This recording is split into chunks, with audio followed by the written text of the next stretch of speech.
Welcome to Cannon Fodder. Boom! I love it. That's good start. Yeah, it's a good start. That's Dan Aulbach. I'm Brian Hedger, the Blue Jackets beat writer for the Columbus Dispatch, and Dan is over here, our first round draft pick, as I've referred to him before. Our do it all superstar who helps us out, and he's our co-host of this podcast here, the new Cannon Fodder. Today is Monday, January 12th. Sorry, we are recording at about 9:20 p.m. And we are recording at this juncture at this time because the Blue Jackets decided to drop a bomb on the NHL a little bit and make a coaching change, and they fired head coach Dean Evason along with assistant coach Steve McCarthy, who runs the defensive pairs and also coordinated the penalty kill. And they replaced Evason with a longtime NHL coach, a guy who's been in a number of NHL markets as a head coach, Rick Bowness, 70 years old, but he is, I guess, fired up to, get back into the coaching game and see what he can do with these Blue Jackets. So kind of I don't want to say it was a shocking move. It was to a lot of people because I think that, Evason's only in his second season. He was like a year and a half here. But I got to say, I think if they had lost, they won their last game. They won Sunday in Utah, and it ended a 4-game losing streak, winless streak, whatever. And if they had lost in Utah and it goes to 5, that would have been their second 5-game winless streak of the season. I would have almost expected this, I think, had they lost that game and they come back home.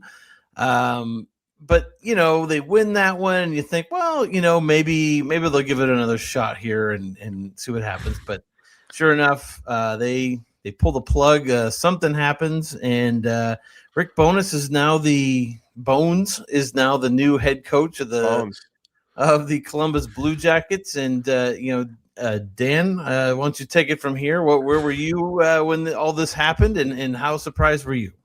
Funny, this always happens at the end of a trending shift where it's like it's 4:30, 30 minutes, just gotta pack it in, just wrap up whatever I'm working on. I'm usually working 9 to 5, and I got the email, the PR email, and I was like, man, did not expect that. Bleep. Yeah, well, we had talked over the weekend on Saturday, that game, and that was pretty rough. Everything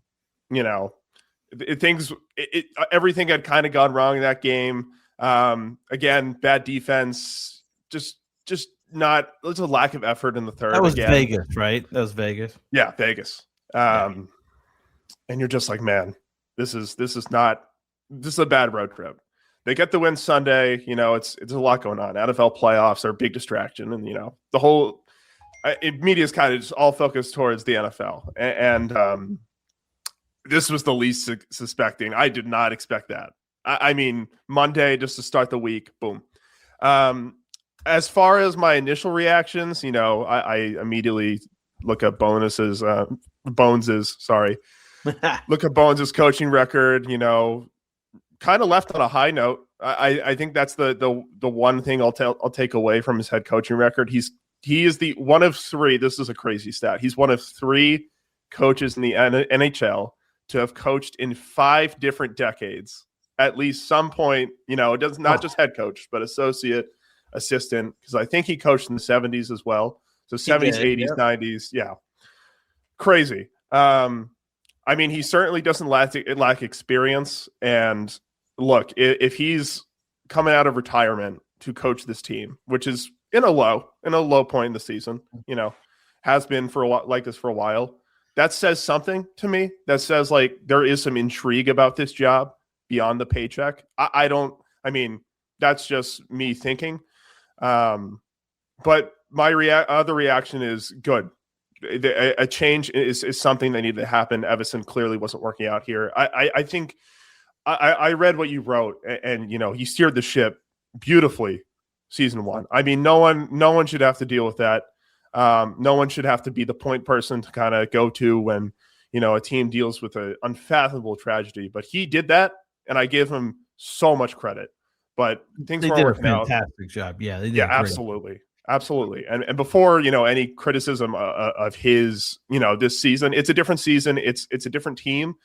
It's a team trying to kind of lift off, and he just wasn't evidently what they needed, and it's just unfortunate. So yeah, and in recent years, I want to say the past 3, 4, maybe 5 years in the NHL, this has become kind of the norm. Like it used to be a number of years ago in the NHL and other leagues as well that I mean, if you're a coach and your team is struggling, you got more time to kind of try and work out of that mess, and at least to the end of the year or something like that, or maybe even another year, give it a roll back, run it back.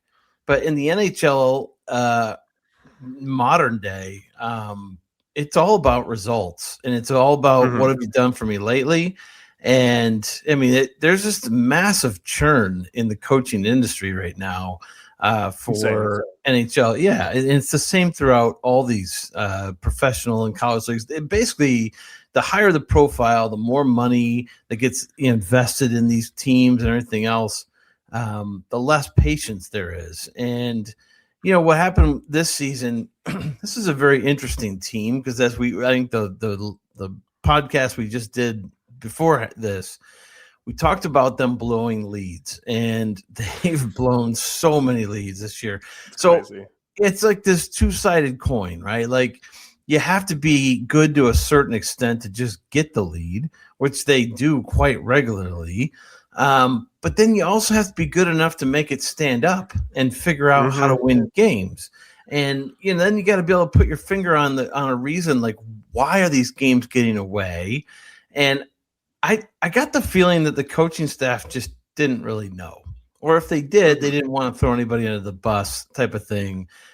And it's probably the truth is probably somewhere in the middle. It's probably a collection of things. It's goaltending breakdowns certain times, that you have to have a save at some point. And that's both guys, to be honest with you. It's Greaves and Likens in key times. That's kind of let them down every once in a while, but then it's not all on the goalies. A lot of times they get put in terrible positions by their teammates, just making kind of head scratching decisions that turn into like odd man rushes at the worst possible times when they have a lead, and then the lead goes away.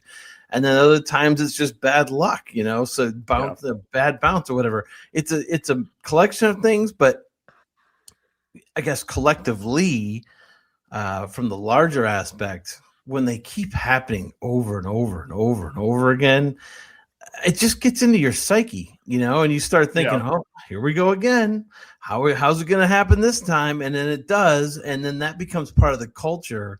And I think if you're Don Waddell, the president / GM of this team, I think he just looked at it and said, hey, we might need to go in a different direction here, because this culture, you're starting to worry about that. Like I just said, that psyche kind of getting into the whole team and sticking there. So maybe make a change, go the another direction, and see if that helps.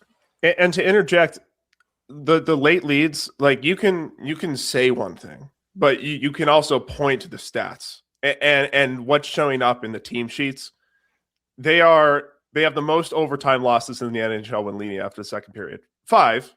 It's not that many, but that's a significant number. And it's the most. And those are games that I could go back in December and point to the games that they should have won. There are some of those where, they're playing a team that is playing much better than them, but there are at whatever current point in time, but there are losses in there that you and I can both point to that are like, this is a fixable problem. And it's with a team that doesn't know that. The other thing, they're tied for the most losses entering the third period with a tied game. So games that could go one way or the other, they're dropping those too. So there's those are the things I look at. It's the tangible issues. And then the other side is the internal things. Well, after games in the locker room, it's, we got to get energy, but we just can't find it. Or like that was kind of the conversation. It's like, well, if everyone's looking, then there's clearly a problem with the whole building, and it's just not being addressed. And I think this is, one of those moves that hopefully could address it. Maybe it's like, it's like a surgery. It's like, it's not guaranteed to fix all your problems, but it's at least A plus B equals C. So, yeah.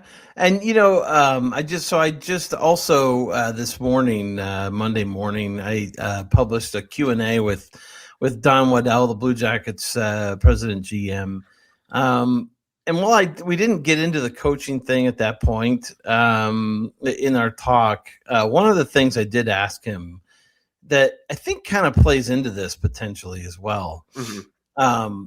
I asked him about Zach Werenski. Zach Werenski is having another just outstanding season for the Blue Jackets as a star defenseman, easily one of the best defensemen in this league, top 2 or 3. He's going to be a free agent in 2 years. He's got 2 years left on his deal. They need to keep Zach Werenski here. And if they can't, just for a number of reasons. The first of all is I can't imagine why. Why would they want to keep him? Well, the thing is, he's such a good player, but also if you lose him, it feeds right back into that narrative of like good players just don't want to play there because you can't win. You can't win in Columbus type of thing. Like they have to avoid this at all costs. So one of the things I asked Don was, and you have to remember, Werenski could have left as a free agent when right before he signed his last this deal that he's on right now. But Seth Jones had asked out of here, and he sensed an opportunity to be like, hey, I could be the guy here.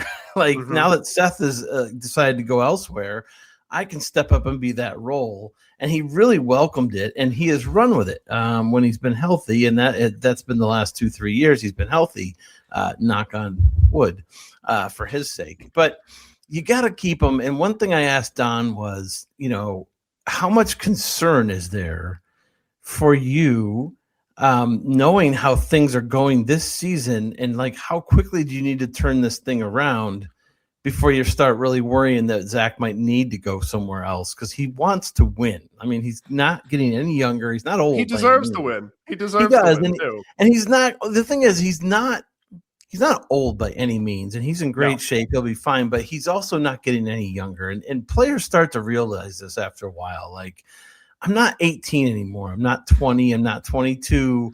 I don't have the rest of my life to play hockey, that type of thing. I want to win the big prize, the Stanley Cup. And if he feels like he can't do that here, he's going to have to go somewhere else. I mean, that's just reality. And Don Waddell actually said that for the most part, basically said, if we get 2 years down the road and it's like this, then you can't blame him if he wants to leave. And nobody can. So when you look at it, you're like, but also Don Waddell did seem to, like, he believes wholeheartedly that there's enough talent here. There's enough here that they can make a quick turnaround, that they can really, become a competitive team, that Zach Werenski would want to stay here and lead. But things need to happen. And so literally 2 or 3 days after we talked, this move happens. They're making a coach and you are making a coaching change. And it just, I don't know. The more I think about it, the more I think, it wasn't just with Werenski in mind, but I guarantee that's one of the factors when they're thinking about this is like, we got to get this thing turned around quickly. Yeah. That Zach can have some kind of evidence to be like, yeah, I do want to spend my career here. Because the next deal he signs is going to be, that'll be his last big deal probably, as far as long term. Kind of that cycle of, these marquee free agents. The one thing, there's two things to that. One, yeah, he's, Don was probably talking to you with that on his mind. I mean, 100%. I mean, this has to be the move that changes the team and does it in a short term. Like, there's a sense of urgency when you fire it. I know the coaching cycle has changed. Sure. There's shorter leashes, but there's a sense of urgency. And that's clear. If it wasn't clear in December when they were blowing third period leads. It's sure as heck clear now. And then the other thing is just like, I mean, Werenski has the right, if he wanted to, at this current pace, to he doesn't owe, management or the team anything. He is a winner. He should be a winner. He's about to play the Olympics. He'll probably get a taste of hopefully what winning is like at the highest level. And I couldn't agree more than I think every Blue Jackets fan would feel the same way. They'd want to see him succeed as much as they want him to stay.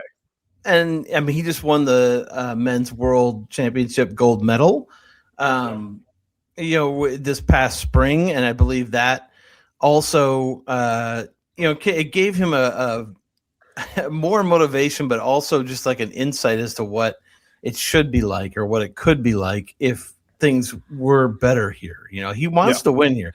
That's the other thing is I think Zach does want to win here. I think there's just part of him that's like, this team has been downtrodden and just trampled on forever. How cool would it be to be the guy or one of the guys who, leads them to the promised land finally? I think there is some of them, part of him that is intrigued by that. But you have to have some reason, something to really clutch on and like feel like, okay, yeah, the wheels are going in the right direction now. So that's important. One thing we're going to get to Rick Bowness a little bit more about him in a little bit here. Another thing I did want to touch on real quick, though, is Steve McCarthy, the assistant who was let go as well. First of all, Steve McCarthy is just a fantastic human being. I mean, if anybody's ever talked to him, got to know him, he's a great guy. And you feel terrible that it didn't work out here. That said, it didn't work out here. Like, the stats weren't very good as far as, like, he ran defensive pairs, and also it was mainly a penalty kill coordinating. It just wasn't working for whatever reason. Again, there's multiple factors. There's goaltending. There's how you defend on the penalty kill, all that kind of stuff. One thing I felt like I noticed this year, like last year, I felt like they were a little more aggressive on the penalty kill. Right. They would aggressively challenge shooters a little bit more.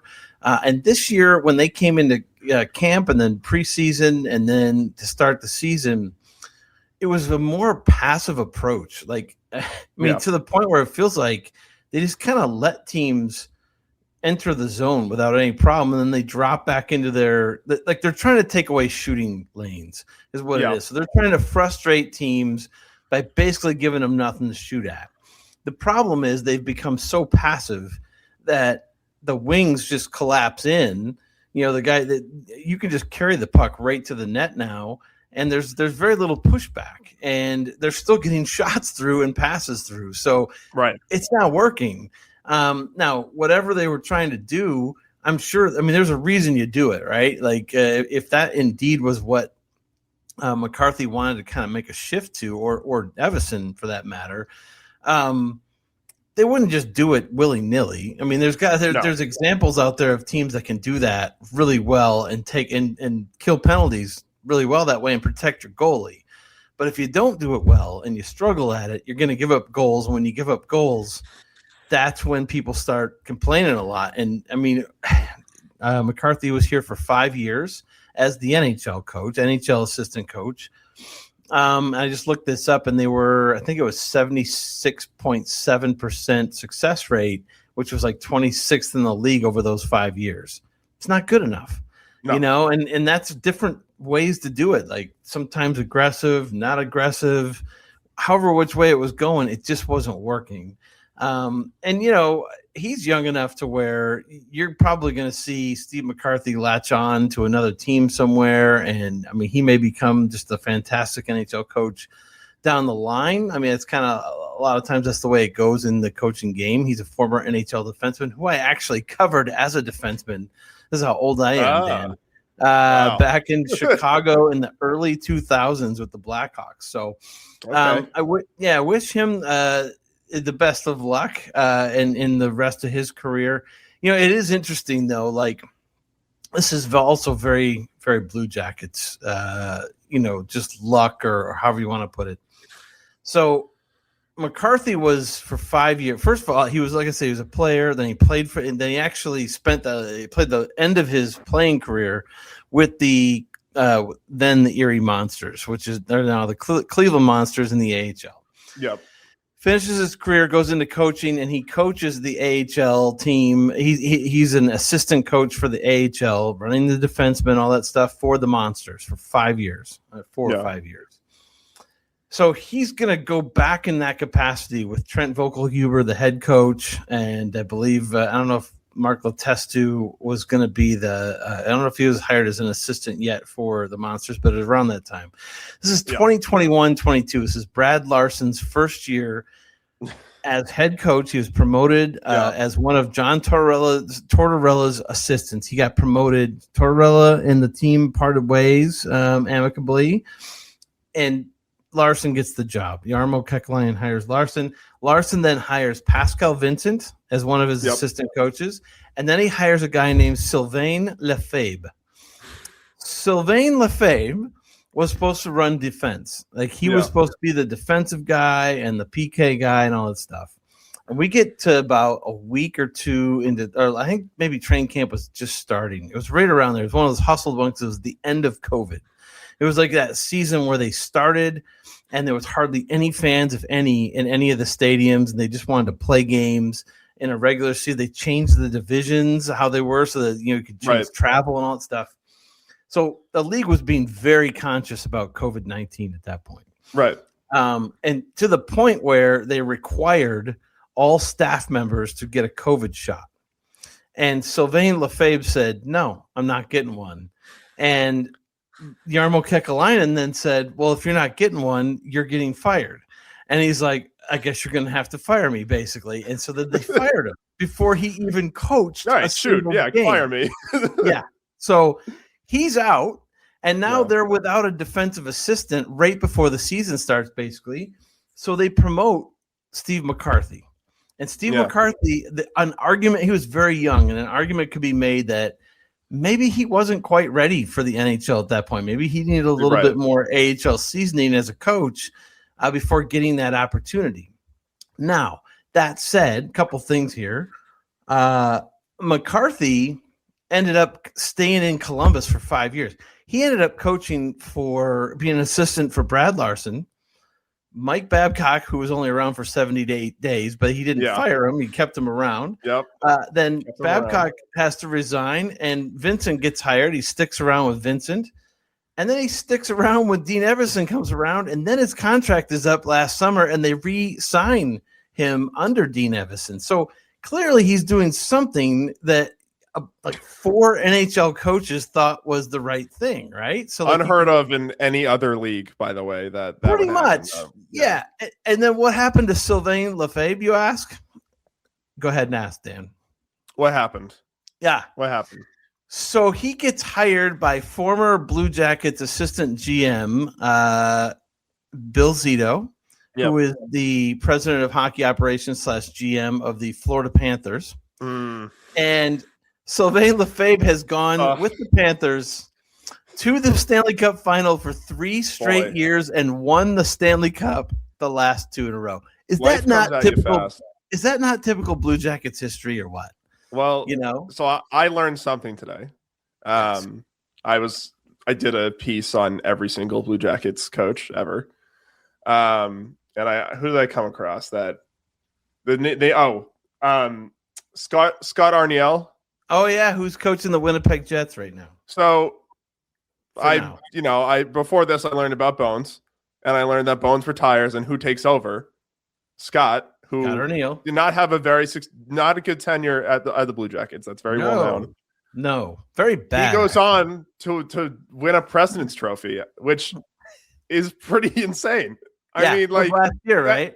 Yeah, I mean, and now this is a guy that, I mean, was written off from probably a lot of head coaching cycles, and who succeeds a very good team that Bones left him. Obviously, they had 50 wins the year prior, but wins a President's Cup. I mean, that's pretty cool. It's just how coaching works. I mean, you just don't know if you get your shot. I mean, Gerard Gallant successful journeyman coach, just kind of went all over. It's just how the coaching cycle works. Well, his first opportunity was here. That was his very first opportunity.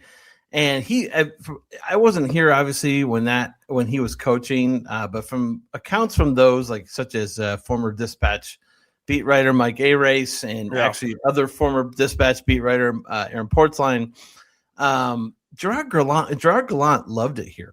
In fact, I guess he still has a group of friends here. Whenever he's coaching, if he's coaching and he comes back, he sees this group of friends.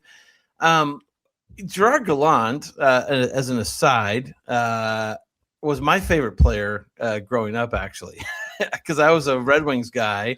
Growing up in Detroit, and he played on the same line as Steve Yzerman. And he was like Yzerman's protector type guy, also a sniper. He had a great shot, and so I don't know. He comes here and becomes a coach, and you're right, They riff him before he has a chance to really, get his feet set.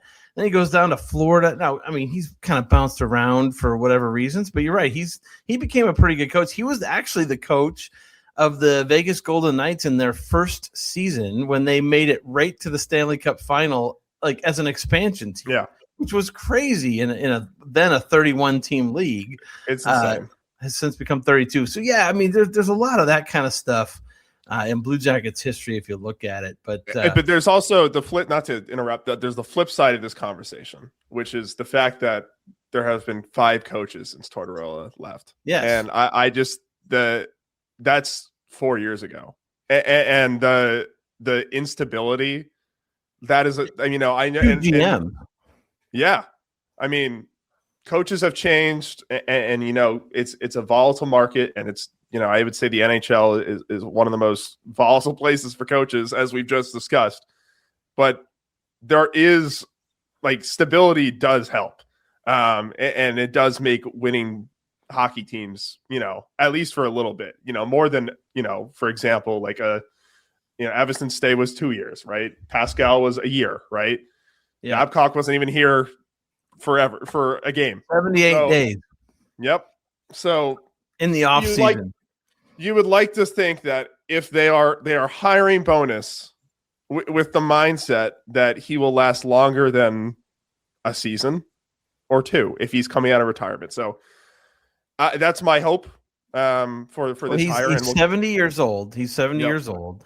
It was interesting. Okay, this is a great. Actually, Dan, it's a great segue. Amazing segue. We're getting better at our segues. And is it? Yeah.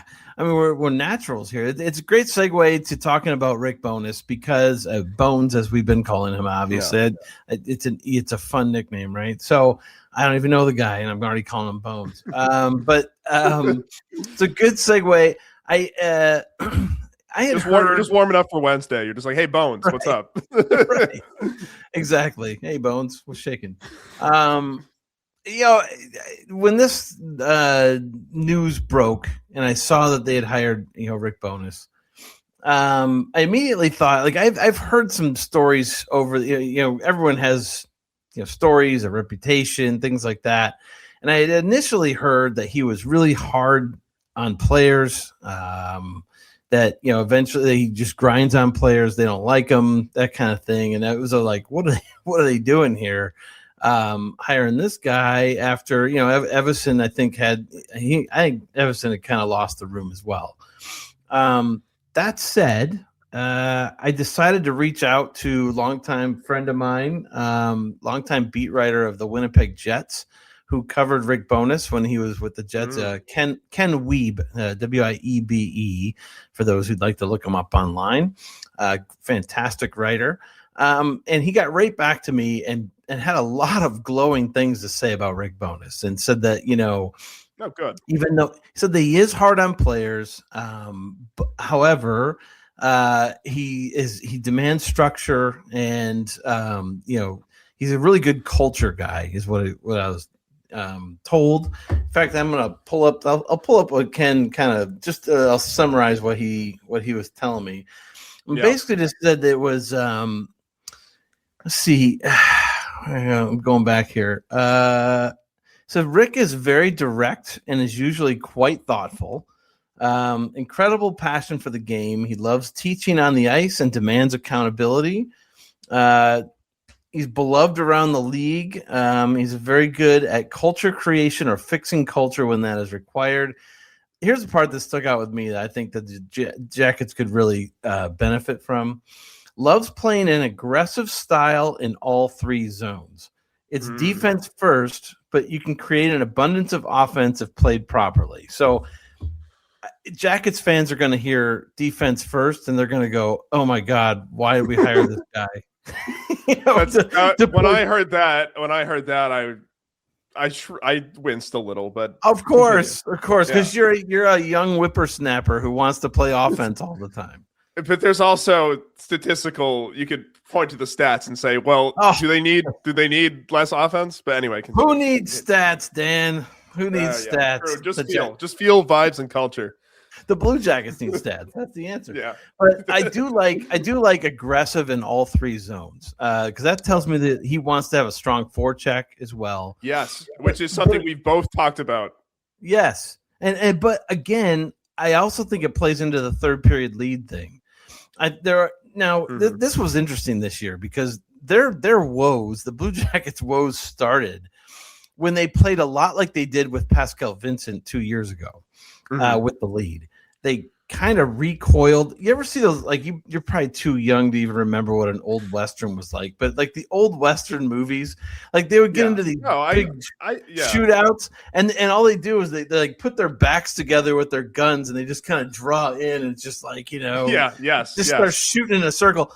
That's what it kind of felt like. The final scene from The Good, Bad, and the Ugly, where they're all where they all just back into a circle, and then they start firing out. That's the way they were trying to play defense. They would just like get all bunched up in the slot, and then just let the other team have the puck all night long for the last 10 minutes of the game, just firing shots. And it's like, that is not going to work. We said that again for Pascal Vincent, and it didn't work for him. Yeah. And then Dean Evason came. I didn't feel like they had that problem last year, but for whatever reason, to start this year, they did it. It came back. It came roaring back, and it's like, what are we doing? But then it was very interesting. So that was like the first 2 or 3 blown leads, maybe 4 blown leads, and you're like, oh, what is going on here? They're doing this again, and it's like you have to be more. And Zach Werenski, of all people, was the first one. Was like, hey, we got to keep playing the game. We can't just sit back and let teams come at us, right? So then they start trying to do that. Like you notice it. They start doing it, and they still blow leads. It was like then they were turning pucks over in really bad positions, and you started thinking, well, maybe this is why the coach wanted him to go back into a shell because like he doesn't want him to turn the puck. Like so. Anyway, getting back to Bowness, they need more structure. They need somebody who's going to be hold them accountable and make them play. I get tired of hearing the right way, so I'm not going to say that. But, I do want to see them have more aggression when they have a lead and it's late in the game. Just keep playing the game. That's all Zach has said. Just keep playing. Like play the game. You built the lead by playing the game, so why would you change the way you're playing now? Yeah.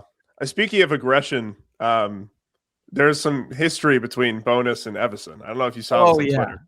Have you written this yet? Have you written this? I wrote it. It took me a bit because I didn't know the backstory. I was like, okay, so Bowness is jarring at Evason. So it's one of the greatest videos ever. Do you know what happened? Yeah, well, they got in a fight, and I don't know what it was over, but Bowness was basically yelling at him, and then basically challenged him to a fight, I think. And Dean is a former player who got into many. He's not the biggest guy. 1,000 penalty minutes. I mean, he ain't the biggest guy in the world, but trust me, that guy is I wouldn't have wanted to go up against him. He's psychopathic if he gets mad. And the video is the funniest thing ever because he basically just motions over to Bowness like, "Oh yeah, come on over, buddy. Just goes, come in. Come into my ring. I invite you into the fight ring." So most of I spent a lot of time on this because I wanted to get it right. I wanted to know what happened, and I found one Reddit post of Bowness on a TSN broadcast talking about it because they asked him. when he was doing his color commentary thing. Yes. Or studio hosting. So it's amazing you found this, by the way. It's awesome. I'm going to plug my article. So the Jets, they have one game, this game, to clinch the playoffs. So they have, they could clinch. I think it was April, so they had more time. But if they win this, they make the playoffs. It's 3-1. Jets are winning. Third period, last minute, 25 seconds in. Dean puts in Ryan Reeves. He sends Ryan Reeves out on the ice, who of course he does. Immediately goes after Adam Lowry. Immediately. They immediately get into key player for the Jets. Yes. Their captain, I think currently. Yep. Their best player, or arguably, they're their captain. And that is such a Ryan Reeves thing to do too. Yeah. So Dean sends him out there. Apparently this is according to Bowness. This is Bowness's accounting, that he says it's very upsetting that our key guy is getting in a fight with seconds left, and we need him for the playoffs. Which, yeah, that's a fair assessment. So now Bowness didn't confirm that he had challenged him to fight. This is what a lot of Twitter accounts were saying. But right. He was pissed. He was mad. He was ticked off. That is a perfectly fair. I think my favorite part about this, which I'll miss, is Dean's reaction was hilarious. Just the stone cold, come over here. Come on over into my ring and let's see how we work this out. Yeah, and then I forget who asked him, but someone asked him if he won the exchange. Bowness. Someone asked Bowness if he won the exchange. He said, "I hope so." So it's a great. What's story. funny about this? What's funny about this, Dan, is that this is now, at least to my recollection, the third Blue Jackets coach who, in a previous stop, has had one of these incidents, and the other one was John Tortorella, which is the most infamous one. I think we all know that video of him trying to charge down the Vancouver Canard. Not the Vancouver, the Calgary Flames at that point. And he was coaching Vancouver, but that's the third in a row, or not in a row, but that's the third one that's really been so hot. Like in a game and on the bench. Yeah. And that one was interesting too, because that was the start of the game between, I believe it was the Flames and the Canucks. And it was Bob Hartley was the coach for Calgary. And I can't remember which one of them it was. Well, I think it might have been it was in Vancouver, so it had to be Torts. Torts put out his fourth line to start the game, and it was like a fourth line of like brawlers basically, and Calgary's like, well, wait a minute, like I have to play my fourth line. It was one of those two things. I can't remember exactly how it went. You have to Google it and YouTube it, but basically they both put their fourth lines out and it becomes a line brawl right away. And that was an infamous one before Torts had become the Blue Jackets coach. He was only in Vancouver for like one season, I believe. But then they hired Dean Evason. And I remember when they hired Evason, Aaron Portzline of The Athletic and I were like, we spent a good 10 to 15 minutes just looking at that video over and over again and laughing our hind ends off, because, just because Dean, doing the little. It's such a great video. So great. And now of course they hire the other guy now, right? Of course. So funny. But this is a guy that's been around the game for a while. 38 years professionally coaching in some capacity. I like I mentioned the decade stat. Again, impressive last stop. Actually did coach the Bruins 1 year. Beginning of his career. He's done a lot. He was the Senators coach during their expansion. I think he was the first Senators coach. So first Senators coach, 4 years during, and that's a tough in that era of the NHL. That is a tough burden. He didn't do a lot of winning in his first few stops. He really didn't. Did not at all. Yeah, that's what I mean by a guy like McCarthy or some of these other ones who, when they're young and they don't have success, like it's foolish to write those kind of guys off because they're young and they're learning and they're going to try and make their way. Yeah. Starts first. So his first gig was with the original Jets. Okay. And only 28 games, 8-17 and 3 ties. So move on. Gets to Boston actually coaches them into the playoffs. But Boston doesn't want him, moves on. Then goes to Ottawa, 39, 178, and 18 ties. That is not a pretty record, but again, that's an expansion team. So maybe gets a pass there. Islanders, 2 seasons, 38, 50, 12. Okay. Now we're kind of getting into this is like the 5th year as a head coach. Right. Has a hiatus from head coaching and then gets Phoenix, actually. He gets the Coyotes for a season. Coyotes. For 20 games. 2, 12, and 3. So again, just not great records. And then gets the Stars. He was an assistant coach for the Stars for a while. And then they elevate him. Western Conference champions. So, and that was after it's what? Like 15 years in between head coaching jobs between and he spent those 15 years. He spent a lot of time as Tampa assistant coach. Yes, yeah. So learning from some of the best head coaches.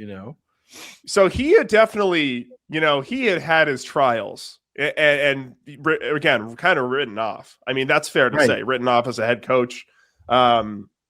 Again, kind of almost gets handed a team in Dallas. He gets past the reins. Forgot the coach's name that got let go for cause during that season. I literally saw this earlier, but 3 decent seasons at Dallas, not good, not great. Obviously making the Stanley Cup, I think that says something. Yes, especially when you're thrown into a season. So there's some good, there's definitely some bad. As I've pointed out.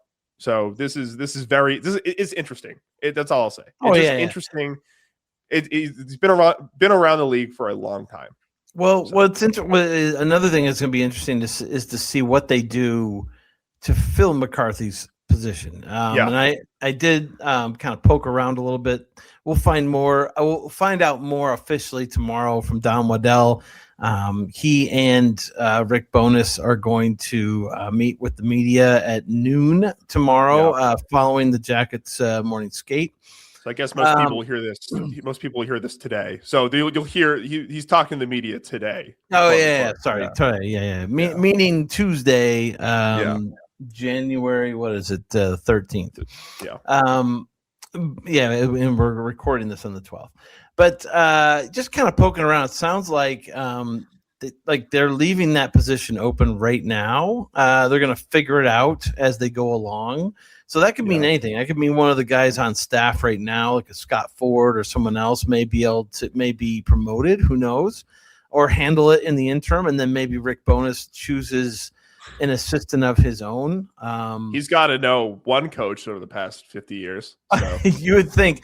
I had it thrown out today by somebody, and I thought this was interesting as well as a potential thing. Although I don't think they would do it mid-season. But Trent Vogelhuber is the head coach for the Jackets AHL affiliate in Cleveland, the Cleveland Monsters. Yes. He's been there for a while. He's a really good young coach. Yes. He's more of an offensive guy, offensive minded, I think. He's a forward as a player, but it would make all the sense in the world if eventually maybe they promote Trent Vogelhuber up to the staff and as one of Rick Bowness. And so if it works out, Bowness is here for however long. I mean, he is 70 years old. I don't know how long he wants to be kicking around doing this, but maybe he would be a perfect guy as a transition if you did want to keep Vogelhuber eventually in that head coaching role potentially. I like that. I think that's a good prediction because with a guy coming out of retirement at age 70, you wonder what the long-term plan is. Right. He wants to win. And then leave. I think. Yeah, I think they want. I think this is kind of what Don's comments the day before he makes the move or the morning of, whenever you talk to him, that they kind of make sense. They kind of align. It's like we want a fast turnaround in the next 2 years. Yeah. So you put in a guy that's done it for a while, and then you hand the reins off to a young buck like Trent. Born and raised in, I think, Dublin, right? So he was the first Blue Jackets local draft pick.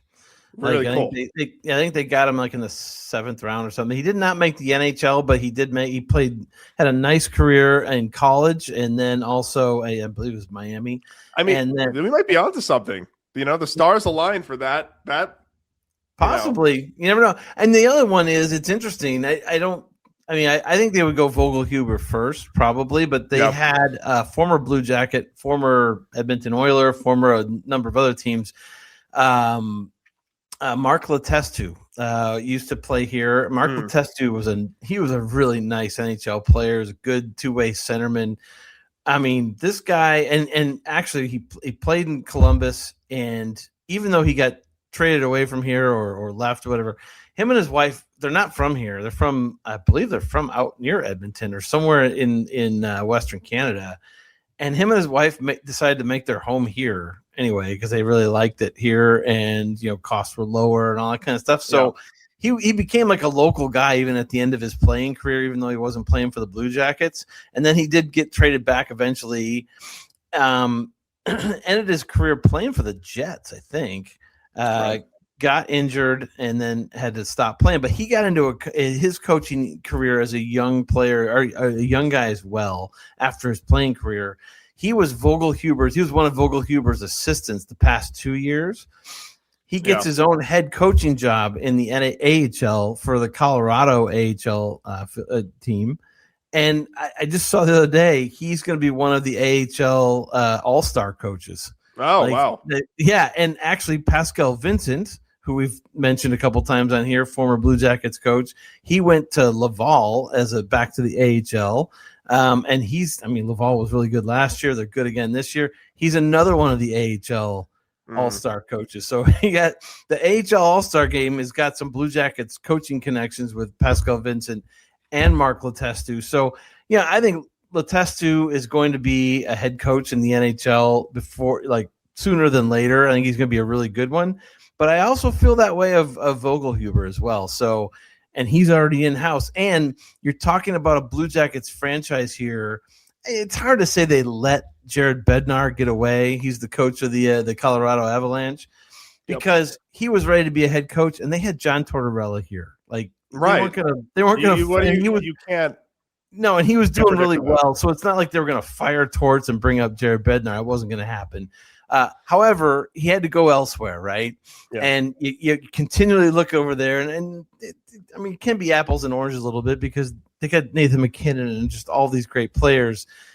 But he's a great coach, and he was here. And so, if at all possible, I think you want to, if you're developing those really good young coaches like a Vogelhuber, you might want to try and keep them around and give them some incentive and motivation.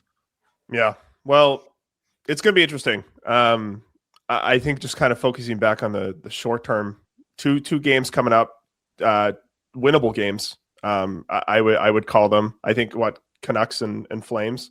Flames Tuesday, Canucks on Thursday. Yep. Yeah. So 2 winnable games. Canucks have the second to worst goal differential in the league.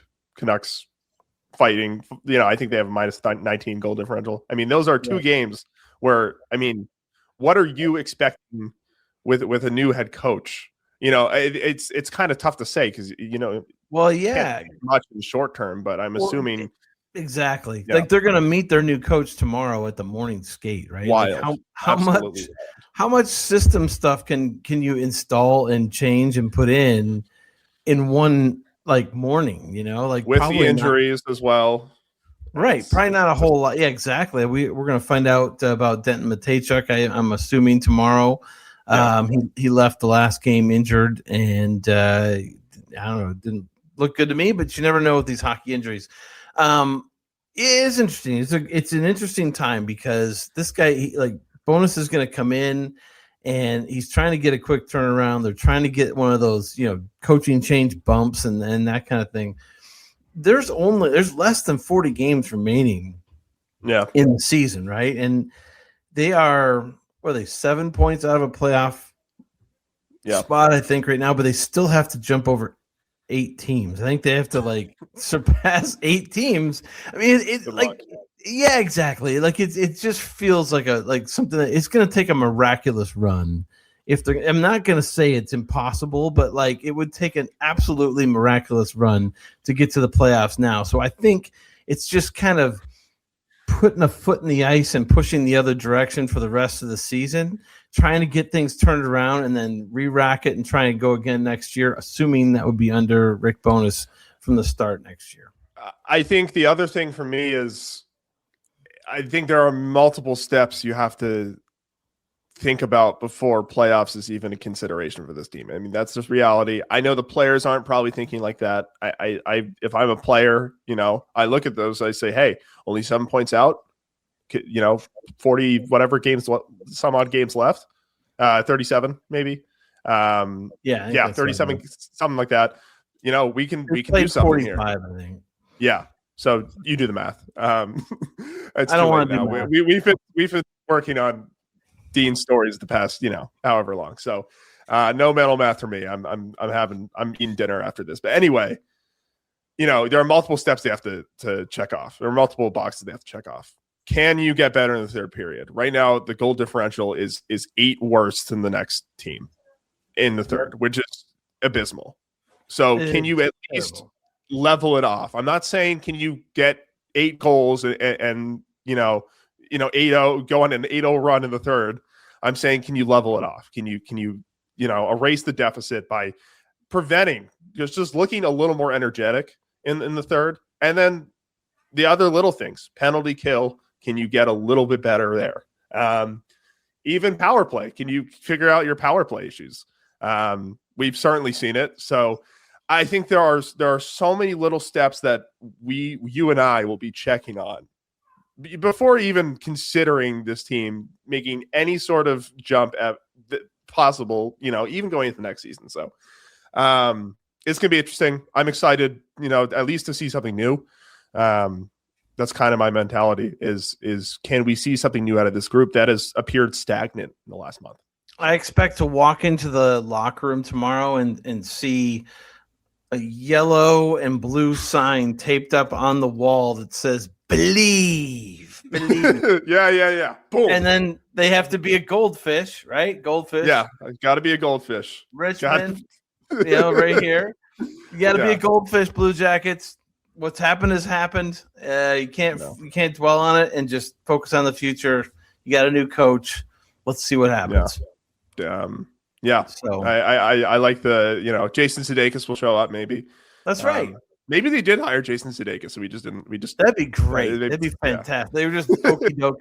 It was like the old okey doke. Maybe he's going to be the new assistant coach. Yeah, I know. Yeah, who knows? Before we wrap up here, I do have an exciting announcement. I just booked my flight to Florence. I'm going back. Oh, my parents. Yeah, I know. Wow. Yeah. Breaking news. Lucky dog. News. Yeah. Wow. Your parents live there now, or they're staying there now? So they just retired and they got an Airbnb.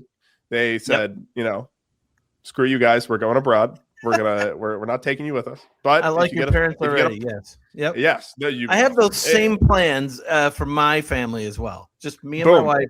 Goodbye. See you later. Yeah. The offer though was that if I can buy a plane ticket, I can stay there for, not too long. I don't want to bother their You can go back and get one of those sandwiches, those fantastic. So my flight is straight to Florence from JFK. Oh, wow. So it's I'm going to drive to the New York area, see my girlfriend, and then go for a week, eat several paninis and just live life, When are you going? Late March. So early April, late March. So kind of in a little bit of a dead spot between March Madness is like turning into just like the quarterfinals and the semis and stuff. What are we going to do without you? And the Blue Jackets are about to make the playoffs. Yeah. Well, good luck. You're just gonna have to see what it's like without me when you jump ship in December. But that's right. No, I thought we had to. I was out. We didn't. Yeah, we didn't mention that in the last pod, so I had to bring it up. You were gone. I didn't even get to cover another Dean Evason game, like in person. Oh my goodness! I covered the last Dino game in person for us. Yes, you did. Yes, you did, sir. I was out I was back home. Yeah, it was crazy. Yeah, I was so jealous over break. I was doing good. I got to fill in on this beat for a little bit and was I walked to the arena one game from my apartment. That was fun. Yes. Yeah, the one game that you joined me, it was like a blizzard. Basically. Yeah, that game. Yeah, that was wild. You just walked there. I was like, okay. Old school New Hampshire. It's what all of those That's right. North Shore hockey players would do. That's right. Yeah, but no, it was a good time. I can't wait to go back to Italy. I'm gonna. I'm jealous. I loved every second of there, and every food that I tried there was fantastic, and I recommend it to everybody listening to the pod. Go over there, go across the pond and get some food and get some culture in your life. And, completely. If you're lucky enough to go, do it. Don't even hesitate. Just see something else for a change. But I'm back now, and we have a new coach, and we just discussed that, and we're going to go from here. So we're going to wrap this one up.